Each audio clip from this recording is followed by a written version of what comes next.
Hey guys, how's it going? Kriparian here. So today I want to talk about Blackrock Mountain, but not specifically the cards because I just talked about those yesterday. There's a lot more information that was released in regard to the launch, in regard to changes, in regard basically to the big ass patch that has to do with this expansion. And I want to talk to you guys about that and how it affects a lot of the things that involve the cards, but not quite the cards exactly themselves. So let's get started. The first big thing, the first big piece of news that we all very pleasantly learned is that Warsong Commander, which was bugged, is now going to be fixed. So you're probably asking, how was Warsong Commander bugged? So Warsong Commander reads, whenever you summon a minion with 3 or less attack, give it charge. And it actually was not doing this. It was doing whenever you play a minion. Now there's a difference between summoning and playing a minion. Summon means it just comes up on your board somehow, and playing means you're using mana crystals to play it down from your hand. And that's a significant difference because when you want to attack twice, like a Harvest Golem, then it dies and the damage golem comes out, you can do that if it's actually summon and not play. So there's a few things like that. Also, when it comes to the interaction between new cards like the little Grim guy, the Grim Patron, where he can attack a bunch of times. When you get a lot of them, suddenly you have some ridiculous combos. For instance, you can drop down Warsong Commander, and then you can Grim Patron, and then you can inner rage Grim Patron, and then you have like 2 Grim Patrons, then you can inner rage the second Grim Patron, then you have 3 Grim Patrons, and then you can whirlwind, and then you have 6 Grim Patrons, and all of them have charge, and 2 of them have 5 attack. And, well, you're probably going to win from that turn. So there's some ridiculous stuff, and it makes the card Grim Patron much better than I had, and a lot of people had otherwise thought it would be. And, we kind of saw this in the Blizzard stream yesterday when they were kind of announcing the cards. There was some interaction with this type of deck, and it does seem to be somewhat legit. The only downside is most of the other warrior cards kind of support control warrior. So we'll have to see if it's actually going to be able to be a refined, maybe tournament deck, but in the very least, it's going to be a very fun deck. So that's how they're changing Warsong Commander. They're also changing a few other cards. They're changing the text on, the random missile stuff with Arcane Missiles and Avenging Wrath. That's not a big deal, but they're changing Ysera. So how are they changing Ysera? So Ysera right now, it uses the operating word to draw a dream card, and the interaction between Ysera and the new legendary Chromagus seemed really overpowered because, well, if you're going to play big-ass dragons, your deck is probably a joke, and if you're going to play a joke deck, well, it's going to be a lot of fun to do Chromagus and then Ysera, because if you're going to play one big dragon, you might as well play a lot of big dragons, and it makes sense that you play Chromagus first because it's 8 mana, and then Ysera next because it's 9 mana. And the operative word on Chromagus is whenever you draw a card, you put another copy. It would make sense that the card drawn from Ysera's end of turn ability, the dream card, would basically be duplicated through Chromagus as well. However, they claim that they did not intend for this to happen, and they're basically nerfing Ysera without actually nerfing Ysera. So what they're doing is they're basically nerfing Ysera so that it doesn't work this way. They're changing the text so you put a card from the dream stockpile into your hand based on Ysera, but it no longer uses the draw operation, and because of that, it's not going to work with Chromagus, and it's really a nerf, but it's not, and because they're saying that it's not a nerf, they're just changing the wording that there's not going to be a dust refund. That makes me a little bit upset because I have 3 Yseras waiting to be dusted. So that's a little bit of a bummer. But for new players, people who don't bathe in dust all day, there is a little bit of a plus. Whenever you have people introduced to the game, it's harder and harder for them to get attached because there's more and more cards that they have to get. So Blizzard is kind of helping this issue along as the expansions get released. And in this regard, they added a note that you will get a free classic pack for spectating a game that your friend wins, I believe, is what they said. So if you spectate someone and they win a game, it's kind of like completing a one-time quest, and you get a classic pack. And a classic pack for a player like me basically means absolutely nothing, but I'm going to watch players win anyway, so basically I'm going to get a pack anyway. But for people who are new to the game, getting just a few extra cards means such a big deal, so I'm really happy to see Blizzard move this issue along as more cards are added to the pool. So let's talk about that. How are the cards being added to the pool? Because it's important to know that with this expansion, it's going to be just like Nax. There's going to be several wings. They're going to come up in sequence. So you're not going to get all the cards all at once. And that's relevant because there's a lot of cards involved. Actually, most of them that have to do with like dragon combos. And, well, you might get like none of those cards the first week. Then you might get like one of the cards in the second week. Actually, that's exactly what you're getting. In the first week, you're getting no dragons. In the second week, you're getting Blacking Technician, which is a really cool card that synergizes with other dragons that you're not going to have. Huh. Okay. Well, one thing that actually really annoyed the shit out of me with this expansion is that they added a lot of interesting cards, and all these interesting cards kind of require some rework of the deck. You know, there's no current Dragon Paladin, so you can't just put in, you know, the OP Paladin Dragon in and then call it a deck. You know, you have to actually start up and make and be creative and refine an actual new deck.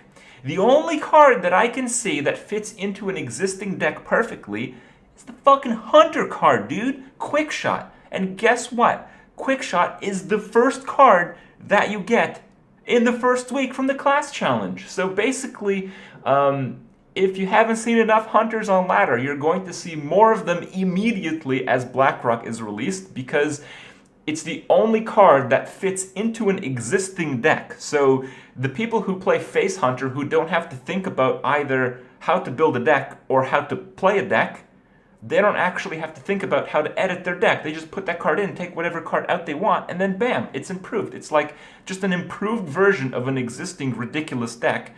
And, you know, yeah, I kind of get it. A lot of people who play for free are playing Face Hunter because it's a cheap deck.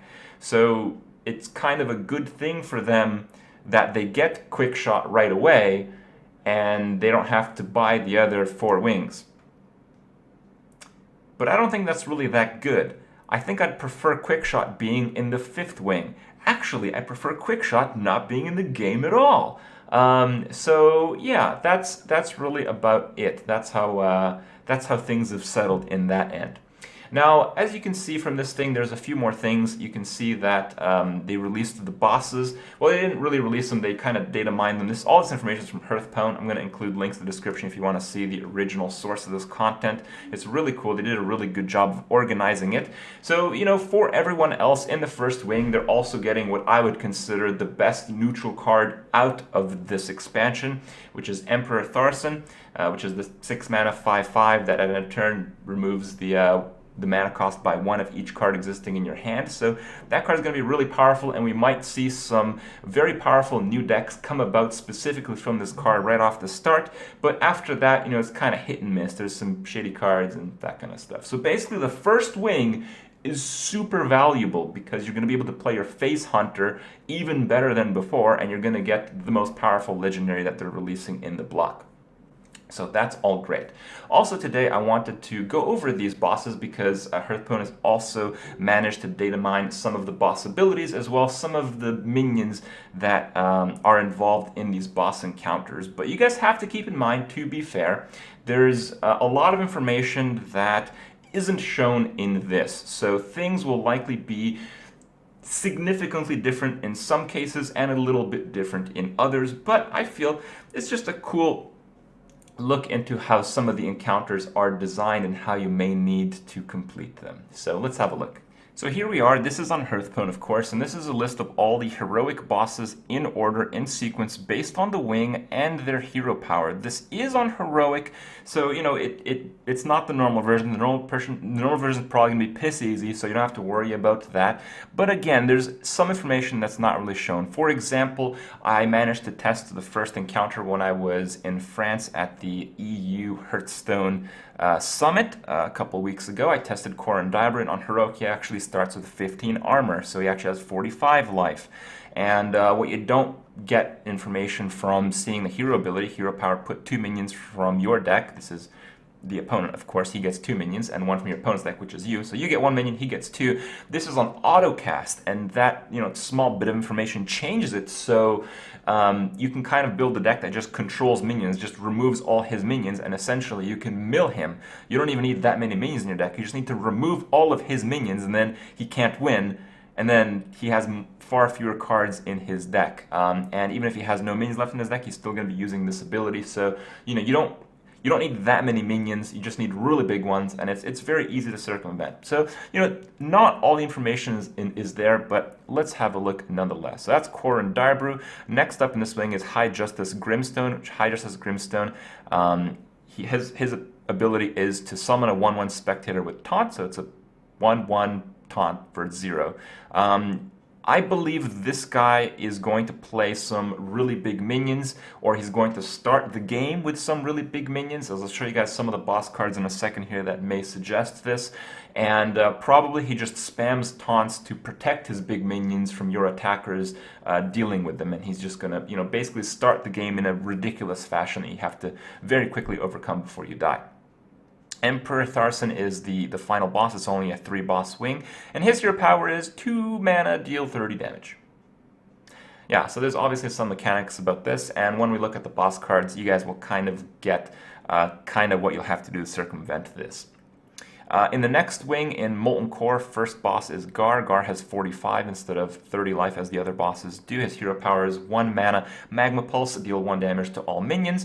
So, not too powerful, but he has a lot of life, and you have to keep in mind that a lot of these bosses have some really overpowered cards and often have many copies. For instance, in Nax, we saw bosses with some of the most overpowered cards ever seen in Hearthstone actually play like 4 or 5 copies of these cards in some cases. So, that might very well be the case, and there's probably some enraging mechanics that you can take advantage of, but you can bet your ass that his deck also takes very well advantage of. Next after that is going to be Baron Geddon. Baron Geddon has Ignite mana, so it's probably an autocast because it's 0 mana, deal 10 damage to the enemy hero if they have any unspent mana. So you're basically going to have to play Zulok. So play Zulok, and he's probably going to have some counters to Zulok, so it's going to be a little bit interesting, but oh man. That's going to be a tough one. That's going to require a lot of perfect draws. To follow, you have Majordomo Executus, and that's obviously the card that you're going to get. His hero power is 2 mana, summon a 3/3 Flamewalker Acolyte, and that's just a 3/3. So that doesn't really seem too overpowered, but my guess is Ragnaros is going to be involved in this fight somehow. In the next wing, the Blackrock Spire, the first boss is High Lord Omok. Then Me Smashes hero power, destroy a random enemy minion for 0. This is probably an autocast, and you could probably take pretty good advantage out of it, playing cards like Nerubian Egg, playing just, some annoying minions that you have to kill twice. Basically some minions that you play in aggro decks these days anyway. Next after that, we have General Drakaseth. His ability is Intense Gaze. This is actually the coolest ability that I've seen so far across all the bosses, even including Nax. It's a passive hero power, and all cards cost 1. You are capped at 2 mana crystals, and the opponent at 1. So you, as the player, you can only play 1 spell a turn. You can't circumvent this with any kind of mana acceleration cards. They won't work because those also cost 1. It just won't work. It just won't work. So you basically need to play really slow things, and there's obviously some really fun combos. Like, I guess turn 1 you can Alistraza him, and then turn 2 you can Pyroblast, and turn 3 you can Pyroblast. So yeah, it might be really fun.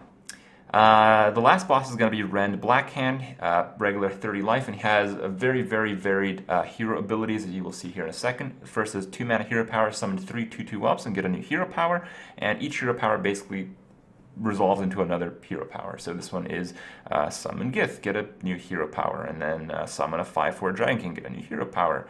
That's the Dragon King. Summon 2 2/2 orcs with taunt, get a new hero power. Those are the orcs. So it just summons a bunch of crap, and you probably have to deal with it. In the next wing, in Blackwing Lair, you're going to have to deal with Razor Gore. Razor Gore, his hero power is the Rookery. Hero power, give all corrupted eggs +1 health, then summon one. So what's a corrupted egg? It's a 1 mana 0/3. When this minion has 5 or more health, it hatches. So you might have to deal with this in a very priesty way, just to steal it with Shadow Madness or those kind of other cards. If you steal it with Shadow Madness, then buff it with like Power Word Shield. You'll be able to hatch it on your turn, and if these creatures are powerful enough, that's probably the way to do it. And if they're not, you can probably just deal with it with the general control deck. After that, you have Villastraz the Corrupt. He has Essence of the Red. So 0, each player draws 3 cards, and he gains a mana crystal. So basically, players are going to run through their deck extremely quickly, but he's very quickly going to amass a very high mana lead. There was a boss like this in Naxxramas, and he actually ended up being the most difficult one because it'd be very difficult. You need literally perfect draws to make it happen. So yeah, it might be a little bit difficult to survive, but I would imagine that if you just survive, you'll probably beat him because you can probably just force him to draw a few extra cards and funnel him into fatigue mode before you do. Next boss in this wing is Cro-Magus. Cro-Magus has a hero power that at end of turn adds a Brood Affliction card to your opponent's hand. The opponent of his is obviously you, so you get a bunch of shit in your hand. So what do you get?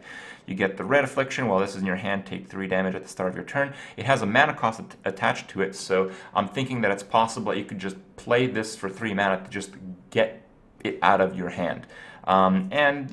They're basically all super annoying. So your hand restores 6 health to your opponent at the start of your turn, and I think these are ongoing effects. I think this just happened again and again and again and again. While it's in your hand, Cro-Magus spells cost 3 less. That's a disaster. While it's in your hand, Cro-Magus draws a card. He gets another copy of it. While it's in your hand, Cro-Magus minions cost 3 less. So they're all super, super bad, and you're probably going to need to play some variant of Handlock where you cap yourself out at 10 cards at the end of each of your turns so that he doesn't use his hero power. But this might not be possible, so as another consequence, you might have to try to Zerg him down and maybe not draw into the heal card, which I believe is the green. Yeah, so good luck with that. That looks really difficult. Then you have Lord Victus Nefarious, true form for 1 mana. He becomes Nefarian, I guess. You fight him later. I don't know, guys. His hero power is 1, put a random spell from your opponent's class into your hand. I think if you play Warlock, it's going to be really fun because Warlock has by far the most shitty-ass spells imaginable. So if he just fills his hand with this garbage, I don't know. You can probably even play Cold Light Oracles, just mill him on top. I don't know. It doesn't seem that hard. But he probably has some really overpowered cards because he's the last boss, so we'll have to see. In the Hidden Laboratory, this is the last one, you have the Omnitron Defense System. This is the Cataclysm encounters from World of Warcraft, I suppose. For 2 mana, it activates a random Tron. So you have Arcanatron, which is 2/2 mech. Both players gain +2 spell damage. Then you have Toxitron. At the start of your turn, deal 1 damage to all other minions. Then you have Electron, 6/6. All spells cost 3 less. And then 5 for an 8/8 Magmatron. Whenever a player plays a card of Magmatron, deals 2 damage to them. So it seems like it's going to be a fairly difficult fight. Maloriak is the next boss, and his ability is the Alchemist. A passive hero power, means attack and health are swapped. So if you play like a Nerubian Egg, it's basically 2 mana 4/4, but there's probably more abusive things to play because you're going to have to, because all his minions have +2/+2, which seems a bit ridiculous, but we'll see. Then we have Atromedes, again from the Cataclysm Encounters. 0 hero power, equip a weapon that grows as your opponent plays cards. Seems like you're going to want to play Freeze Mage with Chugga Chuggas and Water Elementals, and then this is going to be a pretty easy encounter, I'd imagine. And then the final boss of the final wing, you have Nefarian. Kel'Thuzad had a lot of different phases, a lot of different interactions, a lot of different cards. There's probably much more to this guy than what we can see here. His hero power is Bone Minions, 2 mana. Summon 2 4/2 Bone Constructs, and a Bone Construct is, a 4/2 creature. So basically you get zerged up by little constructs, but Nefarian World of Warcraft in this encounter where he had the Bone Constructs, he had a lot of different stages and a lot of different weird-ass shit went on in the fight, and you had to like beat Onyxia, so there's probably way more to this fight than the information that we have presented here. As far as the boss cards goes, you can see like the Dark Iron Bouncer. This is the card that I talked about in the first encounter that I tested at Blizzard. So always wins Brawl, 6 for a 4/8. So that's pretty interesting. You see some of the Magma dudes. Magma, 5 for 10/2 Taunt. You can imagine that there's some powerful things here. So Sonic Breath, deal 3 damage to a minion, give your weapon +3 attack. This is probably Atramedes because he had all the Sonic stuff, and just generally pretty OP cards. And you can see that there's 2 different versions of each card, as Normal and Heroic are going to have different versions of each of these cards. So Chromatic Drake on Normal is probably a 7-3, while on Heroic is going to be a 7-7. So Heroic is going to be a little bit difficult. It's going to probably take quite some time to, well, quite a lot of tries until all the RNG lines up for you to beat them. So just a lot of cool stuff. More examples here. 3 mana. This is Blackhand's Dragon. On Normal, he's an 8-4. On Heroic, he's an 8-8. So yeah, that might be a little bit difficult to deal with. As far as the first boss, you have Moira Bronzebeard, which is a 2 for a 1-3, and the reason hero power can't be used. This is the 30 damage hero power. Never attacks minions unless they have taunt. So probably some interaction in that fight will be your goal is to keep this minion alive at all costs. So you know that might be a little bit tricky with some classes, but you know generally you want to class stack and make this work. Dragon Teeth when your opponent plays a card, gain +1 attack. So a lot of weapons, basically a lot of cool stuff, but it's a little bit hard to really predict how they're going to work out. A lot of cool stuff headed our way. When it comes out, I'll be sure to show you guys my experience with the encounters. You know, I'll try my hardest to explore as much content as I can. Oh, there's an Ixia. See, it's probably going to be part of the Nefarian fight in some way or another, and Ragnaros is probably going to be part of the Majordomo encounter as well. So lots of cool stuff headed our way, guys. Hope you guys are as pumped as I am, and we'll have to see how it rolls out when it does. Until then, hope you guys enjoyed it, and I'll see you guys tomorrow.